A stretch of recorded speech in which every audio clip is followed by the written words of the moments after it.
हमारे धर्म ग्रंथों में ऐसे अनेक बच्चों के बारे में बताया गया है जिन्होंने कम उम्र में ही कुछ ऐसे काम किए जिन्हें करना किसी के बस में नहीं था, लेकिन अपनी ईमानदारी, निष्ठा व समर्पण के बल पर उन्होंने मुश्किल काम भी बहुत आसानी से कर दिए। आज हम आपको 8 ऐसे ही बच्चों के बारे में बता रहे हैं। पहले हैं गुरु भक्त आरुणि। महाभारत के अनुसार अयोध्या नाम के एक आर्षि थे। उनके एक शिष्य का नाम आरुणि था। वह पांचाल देश का रहने वाला था। आरुणि अपने गुरु की हर आज्ञा का पालन करता था। एक दिन गुरुजी ने उसे खेत की मेढ़ बांधने के लिए भेजा। गुरु की आज्ञा से आरुणि खेत पर गया और मेढ़ बांधने का प्रयास करने लगा। काफी प्रयत्न करने के बाद भी जब वह खेत की मेढ़ नहीं बांध पाया तो मेढ़ के स्थान पर वह स्वयं लेट गया ताकि पानी खेत के अंदर न आ सके। जब बहुत देर तक आरुणि आश्रम नहीं लौटा तो उसके गुरु अपने अन्य शिष्यों के साथ उसे ढूंढते हुए खेत तक आ गए। यहां आकर उन्होंने आरुणि को आवाज लगाई। गुरु की आवाज सुनकर आरुणि उठकर खड़ा हो गया। जब उसने पूरी बात अपने गुरु को बताई तो आरुणि की गुरु भक्ति देखकर गुरु अयोध्या बहुत प्रसन्न हुए और उसे सारे वेद और धर्मशास्त्रों का ज्ञान हो जाने का आशीर्वाद दिया। दूसरे हैं परम ज्ञानी अष्टावक्र। प्राचीन काल में कहोड़ नामक एक ब्राह्मण थे। उनकी पत्नी का नाम सुजाता था।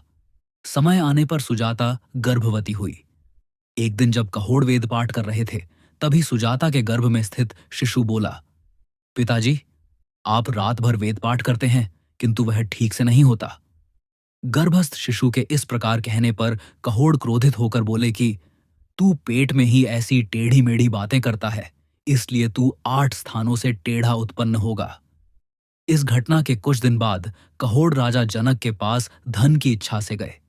वहां बंदी नामक विद्वान से वे शास्त्रार्थ में हार गए। नियमानुसार उन्हें जल में डूबा दिया गया। कुछ दिनों बाद अष्टावक्र का जन्म हुआ किंतु उसकी माता ने उसे कुछ नहीं बताया। जब अष्टावक्र 12 वर्ष का हुआ तब एक दिन उसने अपनी माता से पिता के बारे पूछा। तब माता ने उसे पूरी बात सच सच बता दी। अष्टावक्र भी राजा जनक के दरबार में शास्त्रार्थ करने के लिए गया। यहां अष्टावक्र और बंदी के बीच शास्त्रार्थ हुआ जिसमें अष्टावक्र ने उसे पराजित कर दिया। अष्टावक्र ने राजा से कहा कि बंदी को भी नियमानुसार जल में डूबा देना चाहिए। तब बंदी ने बताया कि वह जल के स्वामी वरुण देव का पुत्र है। उसने जितने भी विद्वानों को शास्त्रार्थ में हराकर जल में डुबाया है वे सभी वरुण लोक में हैं। उसी समय जल में डूबे हुए सभी ब्राह्मण पुण्य बाहर आ गए। अष्टावक्र के पिता कहोड़ भी जल से निकल आए। अष्टावक्र के विषय में जानकर उन्हें बहुत प्रसन्न हुई और पिता के आशीर्वाद से अष्टावक्र का शरीर सीधा हो गया। तीसरे हैं आस्तिक। महाभारत के अनुसार आस्तिक ने ही राजा जन्मेजय के सर्प यज्ञ को रुकवाया था। आस्तिक के पिता जरत्कारु आर्षि थे और उनकी माता का नाम भी जरत्कारु था। आस्तिक की माता नागराज वासुकी की बहन थी। जब राजा जन्मेजय को पता चला कि उनके पिता की मृत्यु तक्षक नाग द्वारा काटने पर हुई थी तो उन्होंने सर्प यज्ञ करने का निर्णय लिया। उस यज्ञ में दूर दूर से भयानक सर्प आकर गिरने लगे। जब यह बात नागराज वासुकी को पता चली तो उन्होंने आस्तिक से इस यज्ञ को रोकने के लिए निवेदन किया। आस्तिक यज्ञ स्थल पर जाकर ज्ञान की बातें करने लगे, जिसे सुनकर राजा जन्मेजय बहुत प्रसन्न हुए। जन्मेजय ने आस्तिक को वरदान मांगने के लिए कहा। तब आस्तिक ने राजा से सर्प यज्ञ बंद करने के लिए निवेदन किया। राजा जन्मेजय ने पहले तो ऐसा करने से इनकार कर दिया, लेकिन बाद में वहां उपस्थित ब्राह्मणों के कहने पर उन्होंने सर्प यज्ञ रोक दिया और आस्तिक की प्रशंसा की। चौथे हैं गुरु भक्त उपमन्यु। गुरु अयोध्या के एक शिष्य का नाम उपमन्यु था। वह बड़ा गुरु भक्त था। गुरु की आज्ञा से वह रोज गाय चराने जाता था। एक दिन गुरु ने उससे पूछा कि तुम अन्य शिष्यों से मोटे और बलवान दिख रहे हो, तुम क्या खाते हो? तब उपमन्यु ने बताया कि मैं भिक्षा मांगकर ग्रहण कर लेता हूं। गुरु ने उससे कहा कि मुझे निवेदन किया बिना तुम्हें भिक्षा का अन्न नहीं खाना चाहिए। उपमन्यु ने गुरुजी की बात मान ली। कुछ दिनों बाद पुण्य गुरुजी ने उपमन्यु से वही प्रश्न पूछा तो उसने बताया कि वह गायों का दूध पीकर अपनी भूख मिटाता है। तब गुरु ने उसे ऐसा करने से भी मना कर दिया, लेकिन इसके बाद भी उपमन्यु के पहले जैसे दिखने पर गुरुजी ने उससे पुनः वही प्रश्न किया। तब उपमन्यु ने बताया कि बछड़े गाय का दूध पीकर जो फेन जाग उगल देते हैं, वह उसका सेवन करता है। गुरु आयोधधौम्य ने उसे ऐसा करने से भी मना कर दिया। जब उपमन्यु के सामने खाने पीने के सभी रास्ते बंद हो गए, तब उसने एक दिन भूख से व्याकुल होकर आकड़े के पत्ते खा लिए। वह पत्ते जहरीले थे। उन्हें खाकर उपमन्यु अंधा हो गया और वह वन में भटकने लगा। दिखाई न देने पर उपमन्यु एक कुएं में गिर गया। जब उपमन्यु शाम तक आश्रम नहीं लौटा, तो गुरु अपने अन्य शिष्यों के साथ उसे ढूंढने वन में पहुंचे। वन में जाकर गुरु ने उसे आवाज लगाई, तब उपमन्यु ने बताया कि वह कुएं में गिर गया है। गुरु ने जब इसका कारण पूछा, तो उसने सारी बात सच सच बता दी। तब गुरु आयोधधौम्य ने उपमन्यु को देवताओं के चिकित्सक अश्विनी कुमार की स्तुति करने के लिए कहा। उपमन्यु ने ऐसा ही किया। स्तुति से प्रसन्न होकर अश्विनी कुमार प्रकट हुए और उपमन्यु को एक फल देकर बोले कि इसे खाने से तुम पहले की तरह स्वस्थ हो जाओगे। उपमन्यु ने कहा कि बिना अपने गुरु को निवेदन किए मैं यह फल नहीं खा सकता।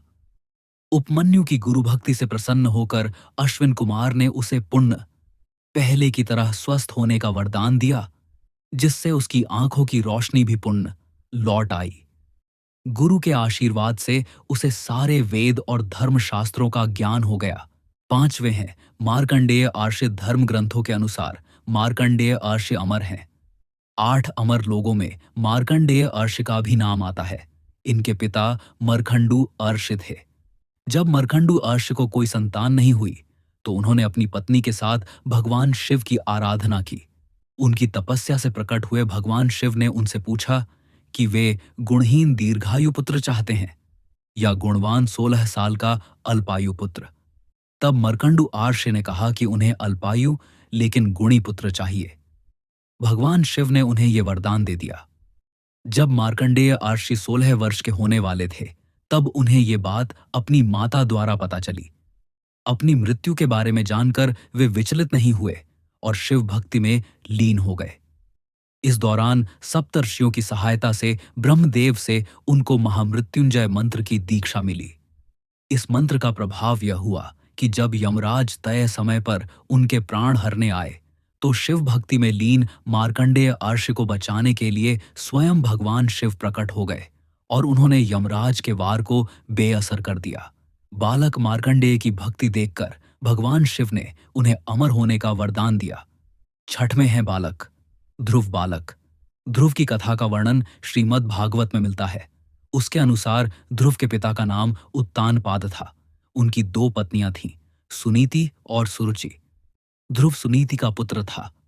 एक बार सुरुचि ने बालक ध्रुव को यह कहकर राजा उत्तानपाद की गोद से उतार दिया कि मेरे गर्भ से पैदा होने वाला ही गोद और सिंहासन का अधिकारी है। बालक ध्रुव रोते हुए अपनी मां सुनीति के पास पहुंचा। मां ने उसे भगवान की भक्ति के माध्यम से ही लोक परलोक के सुख पाने का रास्ता सूझाया। माता की बात सुनकर ध्रुव ने घर छोड़ दिया और वन में पहुंच गया। यहां देवर्षि नारद की कृपा से ऊ नमो भगवते वासुदेवाय मंत्र की दीक्षा ली। यमुना नदी के किनारे मधुवन में बालक ध्रुव ने इस महामंत्र को बोल घोर तप किया। इतने छोटे बालक की तपस्या से खुश होकर भगवान विष्णु प्रकट हुए। भगवान विष्णु ने बालक ध्रुव को ध्रुवलोक प्रदान किया। आकाश में दिखाई देने वाला ध्रुव तारा बालक ध्रुव का ही प्रतीक है। 7वें हैं भक्त प्रहलाद। बालक प्रहलाद की कथा का वर्णन श्रीमद् भागवत में मिलता है। प्रहलाद के पिता हिरण्यकश्यपु दैत्यों के राजा थे। वह भगवान विष्णु को अपना शत्रु मानता था, परंतु प्रहलाद भगवान विष्णु का परम भक्त था। जब यह बात हिरण्यकश्यपु को पता चली, तो उसने प्रहलाद पर अनेक अत्याचार किए, लेकिन फिर भी प्रहलाद की ईश्वर भक्ति कम न हुई। अंत में स्वयं भगवान विष्णु प्रहलाद की रक्षा के लिए नृसिंह अवतार लेकर प्रकट हुए। नृसिंह भगवान ने हिरण्यकश्यपु का वध कर दिया और प्रहलाद को अपनी गोद में बैठाकर प्रेम किया। 8वें हैं गुरु भक्त एकलव्य। एकलव्य की कथा का वर्णन महाभारत में मिलता है। उसके अनुसार एकलव्य निषादराज हिरण्यधनु का पुत्र था। वह गुरु द्रोणाचार्य के पास धनुर्विद्या सीखने गया था, लेकिन राजवंश का न होने के कारण द्रोणाचार्य ने उसे धनुर्विद्या सिखाने से मना कर दिया। तब एकलव्य ने द्रोणाचार्य की एक प्रतिमा बनाई और उसे ही गुरु मानकर धनुर्विद्या का अभ्यास करने लगा। एक बार गुरु द्रोणाचार्य के साथ सभी राजकुमार शिकार के लिए वन में गए। उस वन में एकलव्य अभ्यास कर रहा था। अभ्यास के दौरान कुत्ते के भौंकने पर एकलव्य ने अपने बाणों से कुत्ते का मुंह बंद कर दिया।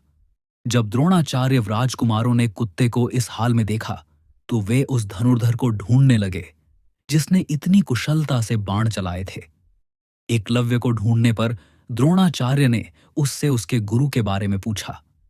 एकलव्य ने बताया कि उसने प्रतिमा के रूप में ही द्रोणाचार्य को अपना गुरु माना है। तब गुरु द्रोणाचार्य ने गुरु दक्षिणा के रूप में एकलव्य से दाहिने हाथ का अंगूठा मांग लिया। एकलव्य ने बिना कुछ सोचे अपने अंगूठा द्रोणाचार्य को दे दिया